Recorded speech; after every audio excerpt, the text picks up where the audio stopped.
Hey everybody, welcome to my suburban oasis. Today we're going to walk about the garden and we're going to take a little tour, and we're definitely going to enjoy it because it's looking beautiful. Sorry I haven't been out and about in the garden working this week. We've had so many mosquitoes, and in addition to that, I just finally feel like I'm recovered from COVID. So hopefully over this next week we'll be spending a little bit more time out in the garden and being able to share some time getting some things done. So let's get started today with walking around the garden by taking a look at the incredible hedge because it looks so beautiful right here. Isn't that looking lovely? It's so full. We've had some really incredibly heavy rains, lots of winds as well, and they are just holding up quite fine. In fact, we have some that are still probably about 4 feet tall in here, and the blooms are just huge. And they're at the point where, it's a great time to harvest some. I have definitely come out and clipped some hydrangea blooms myself just so that I could take some in and have a bouquet and have some dried flowers so that in the deep darkness of winter we'll have some limey green colors to look at. Well, over here I wanted to show you that our alyssum are starting to kind of fade away a little bit because the weather has not been so cool and they need a lot of water. So we're probably going to be changing those out for some of these ivy leaf geraniums. So we'll be doing that hopefully in a video soon. And you can see our hibiscus are starting to really put on a show. Things are looking great. We have our little hottie hydrangea over here that's just covered in blooms, and they still aren't even all the way open yet. Now, I did pull up some thyme that was kind of hanging out in an area that I didn't really want it, and so I took that and I put it down into this container, and I think it's going to grow over the edges hopefully and really fill out as a cover that will kind of soften the edges and cover up that soil and provide a little bit of a living mulch. Aren't the hydrangeas looking amazing right now? Now, I did trim back the spireas, and I used my hedge trimmer to do it, and it has come out fantastically. Actually, they're starting to grow back and they have some little tiny buds all over them, so we should be getting a second bloom cycle on them. And we have one there as well as one right across the path in a similar fashion. But if you haven't noticed, the Millennium Alliums are starting to really join the show. Just look at those beautiful bubbly heads. And the pollinators love them. We have some bees out. It has been a bit of a cloudy day today, but nevertheless, it's kind of a perfect time to come out in the garden and look around. We got about an inch of rain probably yesterday. Couldn't believe how much we got in such a short period of time, maybe about an hour. But this whole area over here is lined with the alliums, and I think they look so beautiful this time of year, don't they?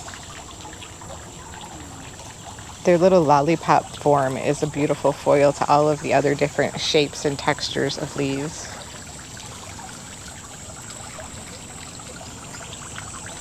Look at the limelight hydrangea. We have some really massive football-sized blooms on this guy, and they're still opening. Now, we'll take a look at the other side of this vanilla strawberry Sunday hydrangea because you can see with all of that heavy rain and wind, it's actually been bent over. If you take a few steps back, and it looks lovely anyways.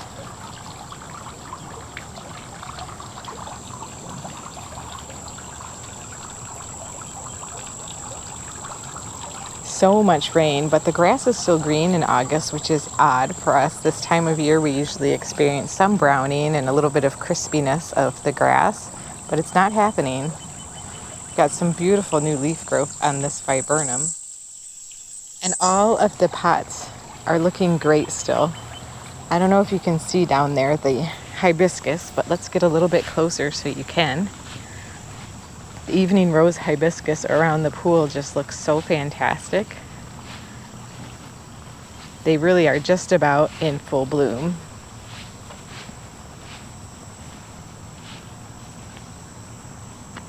Aren't those amazing? And they look so good with the magenta petunias on either side here in the planters. And then we have the Rose of Sharon hibiscus next to them that are really blooming their heads off also now. But we still have lots of buds on it. It's just going to keep going for a while. Look at this lovely bud setting on this Tiantian 7 sunflower.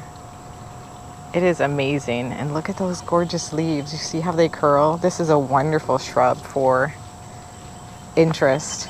It just is so unique.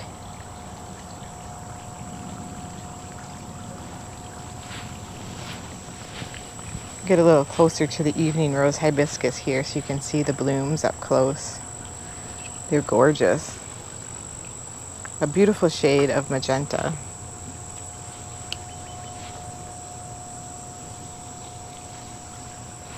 The potager garden, I have come through and I just clipped off some of the tops of the mustard plants that are in here. We haven't gotten it cleaned out yet. I just haven't had the energy yet, but I know the energy is coming, and I'm kind of also waiting for the mosquitoes to die down a little bit because they are still pretty bad. But we will come through and get that. But the coneflowers are looking amazing, aren't they? And the junipers have definitely enjoyed their time in these pots. I cannot say enough about how easy they have been to care for. Now we have gotten lots of rain this summer, so watering has not been an issue. I think I've watered them one time only in this pot.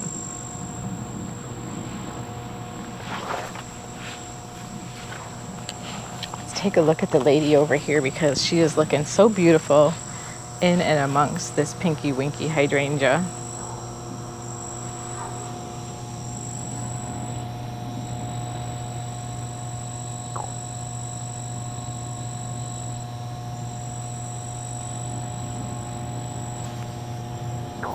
Now this pinky winky hydrangea is not open all the way yet. We definitely have a ways to go with its bloom. But the little limes are very limey and opening quite well back here.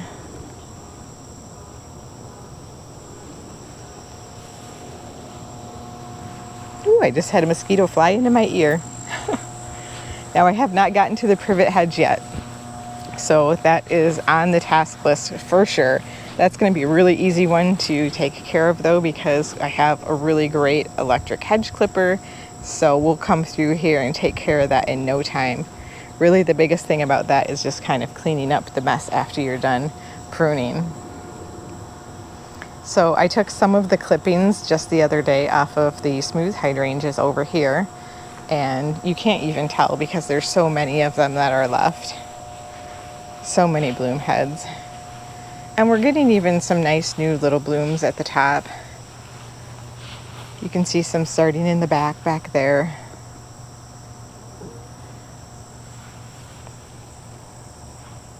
And this area just looks amazing also. Ooh, did you see that mosquito? It was like a pterodactyl.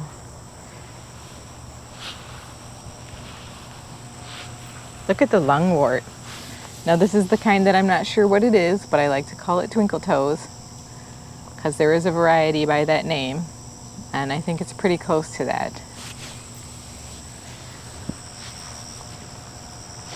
Someone had asked me how mine are looking so great. I do clip mine back all the way after they bloom in the spring, just to make sure to not only avoid powdery mildew, but just to give them a really good chance at coming back strong. So we have a mama deer right now and a fawn in the way back garden here. Can you see them? So there's mama. She's laid down, and we'll show you the fawn in a minute. It's laying in a different spot. They're very beautiful and they're enjoying their time laying down, but not sure how long they've been there. I came out before dinner and they were there, and they're still there. We have a nice pop of chartreuse here. Now these pinky winkies are definitely a little bit further along. I've been really pleased with this tree form of the pinky winky. as a standard tree form here. And I think what I plan to do next year is kind of trim it up a little bit from the bottom so that we can get even a little bit more height. I think that will be amazing and give this Japanese maple a little bit more room to grow next year as well. Our flax are still doing magnificent in here. They have such a nice bright pop of color, don't they? And this ajuga is gorgeous. It's really done a great job of creeping around this year and filling in. So this is the Cordial Canary variety. And we have our little hottie hydrangea next to Grandma's Blessing.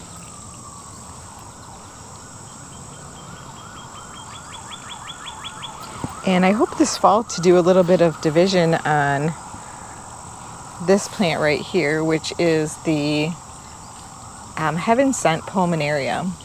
I really like the texture of it. It's ferny-like, and I love the blooms on it earlier in the season. So hopefully I'll be able to get a little bit more of that by division this fall. All right, are you ready to see the fawn? Let's see if we can get a little, we'll just kind of sneak up on it a little bit and peek over the back. It's in the way back garden. So cute. He's right back there. Oh, there he goes. Over to its mom.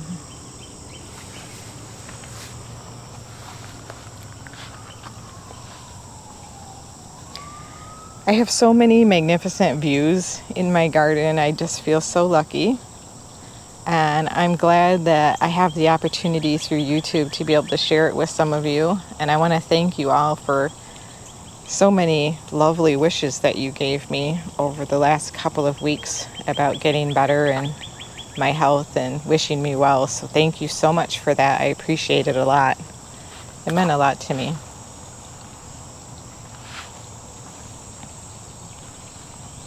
Now I have made the decision that I am going to take this Cirsus canadensis or redbud tree out.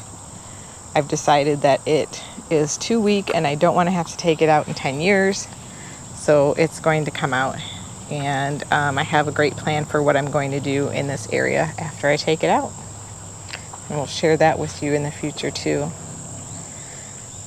You know, we just have to wait a little bit longer for some cooler weather. Look at all the buds on this PRS that are setting. You're just a little confused. It's a little early for that. Beginning of August, I don't know. Maybe they'll end up blooming this year instead of in the middle of winter when I want to see them. We'll see. Now I do need to come through. Most of the daylilies are all done. I see a few buds that are left, but that's it. And so I need to come through and get the stems that are left over from behind that. This is a little lime hydrangea right here that got crushed when we had the fence put in. But look at this. It's actually going to put on some blooms this year. It came back from almost nothing. There was just a little teeny stub above the ground. Plants are so resilient. It's amazing. All right, well, let's head out into the front garden now, shall we? Okay, well, here we are through the garden gate, and I feel a little bit overwhelmed by this scene. I'm not gonna lie. I have had, because of the rain, some amazing growth on this viburnum right here.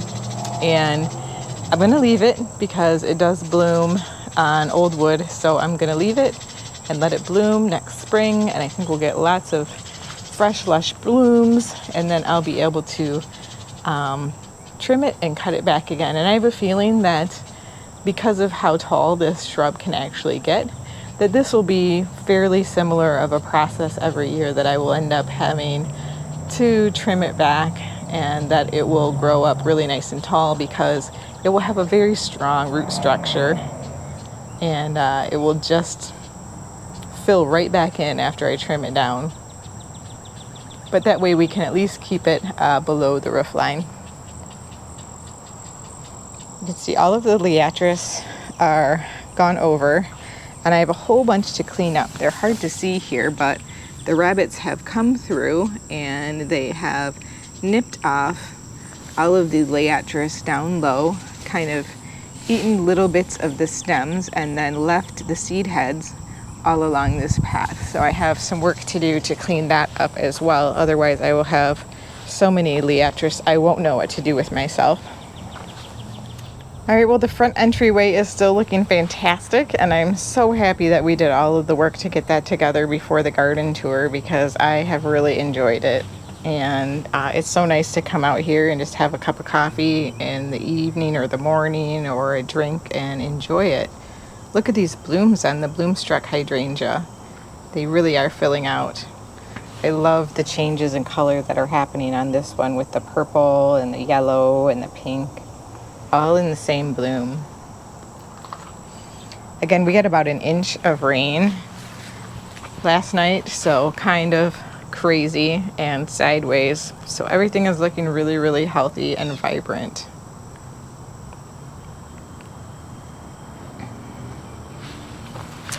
And let's just take a look at our beds over here, because this long driveway bed is looking fantastic with all of the blooms.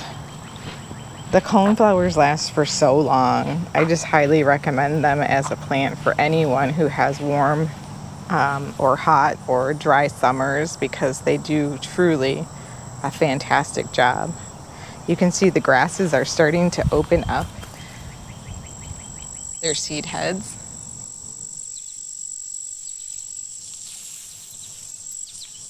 We have a bloom on the high voltage rose.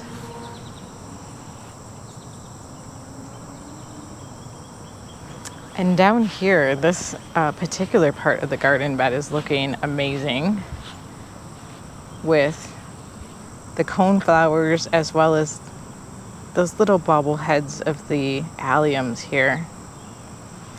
Now, the bunnies really like the alliums, but they eat around the base of them. They actually don't eat the flower heads, so it's just perfect. It's like, go ahead and munch on the outside there and trim it up if you want to, but you're leaving the blooms for me, and I really appreciate that.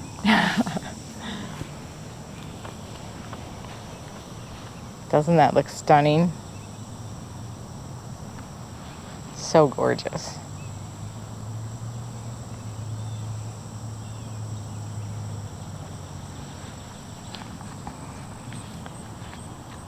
Now over here we have the wonderful sun garden also.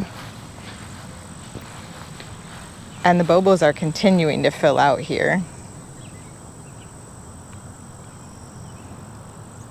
The colors and the contrast just make me happy.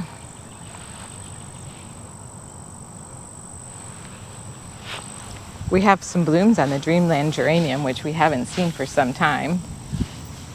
And the dianthus are all starting to bloom again. Now, they never bloom quite as good as the first time, but they sure are doing a good job right now. I also have not gotten around to these daisies. I definitely need to come through and deadhead them. Maybe that will help me. Maybe I will get some more blooms. I don't know. I don't think so. We have some oregano that is planted in this garden bed that I try to keep cut back, but you can see it coming through this bobo hydrangea here.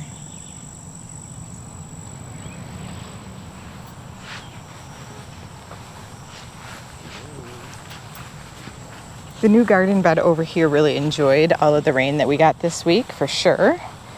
And we're seeing lots of seed heads on the purple fountain grass. And the begonias actually greened up a little bit, or seem to be doing a little bit better, but I just don't think they're meant to be in this garden bed. So we're probably going to have to come through and do a little bit of work in here as well. I've got some lavender in mind potentially for this garden bed. Well, let's take a look over here at our blue corner, which is filling in quite nicely, and you can see the sedum is starting to bloom. So we have kind of those purpley reds along with the silvery glaucous blue happening here. And I think it's just gorgeous. I'm loving it. I'm so happy that I just kind of went out on a limb and tried it, because you never know how things are going to turn out, but you can imagine them in your head and then just give it a try.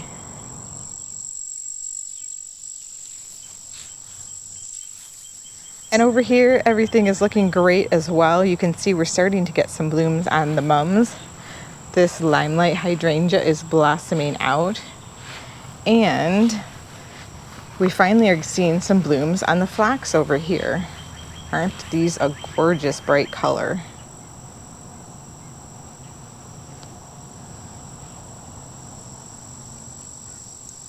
And I think this bird bath is still looking amazing. You know, you just can't go wrong with this spot. It's got kind of a classic appeal to it. It looks really a bit formal. It's got the box in there that's nice and trim, but then it has the whimsy of the black lace elderberry above it and the bright pops of color with the limey golden hakona grass. We do have some blooms on the helenium, which is kind of trying to pop through over here, this yellow bloom. Hopefully we'll get a few more of those and it won't get smothered out by the geraniums. This is a quick fire hydrangea that was slow to bloom this year, but it is definitely coming out, so that's nice to see as well. And just look at the color on these mums over here. These mums are probably about 2.5 feet tall. They are so amazing and very, very colorful. Well, thank you so much, everybody, for joining me today out in the garden. I'm looking forward to getting out in the garden and actually doing some work with you soon. So stay tuned and we'll see you next time.